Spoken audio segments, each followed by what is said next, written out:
ఒక dance video చేయాలి అని విష్ణుప్రియ, నిఖిల్‌తో చేద్దాం అనుకుంది. హుహు. పృథ్వీతో ఇష్యూస్ హ్మ్. అవుతున్నప్పుడు. ఎందుకు నేను నీకు చాలా హెల్ప్ చేశాను. నువ్వెందుకు నాకిట్లా చేస్తున్నావు అని చెప్పి అంత యాహ్! హర్ట్ అయిపోయి నేను ఇల్లంతా అంత రచ్చ చేయాల్సిన అది అవసరం ఏముంది? రచ్చ ఎందుకయింది హ్మ్. అంటే, సీ వైల్డ్ కార్డ్స్ వచ్చారు కదా లోపలికి. హ్మ్. నేను మళ్ళా నేమ్స్ తీసుకోను. నేమ్స్ ఏం వద్దు. యాహ్! హ్మ్. బయట నుంచి వచ్చిన వాళ్ళు ఒకరు ఇలా మీమ్స్ అవుతుంది అని చెప్పారు. ఇండైరెక్ట్‌గా చెప్పారు. హ్మ్. ఇలా మీమ్స్ అవుతుంది ఎవరి మీద? విష్ణుప్రియ మీద, నీ మీద అండ్ పృథ్వీ మీద. హ్మ్. మీమ్స్ అవుతుందంటే నేను ఎక్కువ ఊహించుకున్నా.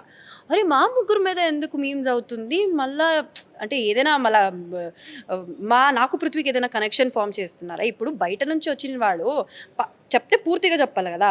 ఇలా మీ ముగ్గురు మీద ఇలా మీమ్స్ అవుతుందంటే మాకు 100 హ్మ్. థింకింగ్ అవుతది హ్మ్. లోపల. నేను లో ఫీల్ అయిపోయా. అరే! మా ముగ్గురు గురించి ఏం వస్తుంది మీమ్స్ అది ఇది అని. సో, ఏదో టాస్క్ వస్తది. అప్పుడు నేను పృథ్వీ చేయాలి. నేను ఓపెన్‌గా ఇలా భయంతో ఇలా literally I shouted no I am not going to do with Prithvi అని. హ్మ్. పృథ్వీ నిజంగా చాలా ఫీల్ అయిపోయాడు దానికి. తర్వాత తర్వాతనే అనుకుంటా అది డాన్స్‌ది ఇది కూడా వచ్చింది. అండ్ డాన్స్‌ది వచ్చినప్పుడు కూడా ఏమైంది విష్ణుప్రియకి అండ్ పృథ్వీకి ఏదో సమ్ ప్రాబ్లమ్ అయితే నాకు తెలియనే తెలీదు. అండ్ అదేదో ఎళ్లి కెమెరా ముందు చేంజ్‌గా అడిగిందంటే వచ్చింది.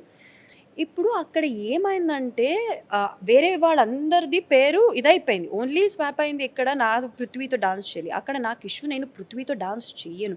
ఎందుకంటే నాకు భయం బయట ఇలా మీమ్స్ ఎళ్తుంది. మళ్ళా ఎవ్రీ వీకెండ్స్ మాకు తెలుస్తుంది దట్ వాళ్ళిద్దరితో డాన్స్ చేపిచ్చడము, వాళ్ళిద్దరు మేబీ ఫ్యాన్స్ ఎక్కువ అయ్యారో, వాళ్ళతో ఇప్పుడు నేను ఎందుకు డాన్స్ చేస్తా? And I told that I am comfortable with Nikhil. నేను నిఖిల్‌తో డాన్స్ చేశా. I am very happy to dance with Nikhil అని ఇలా చెప్పాను.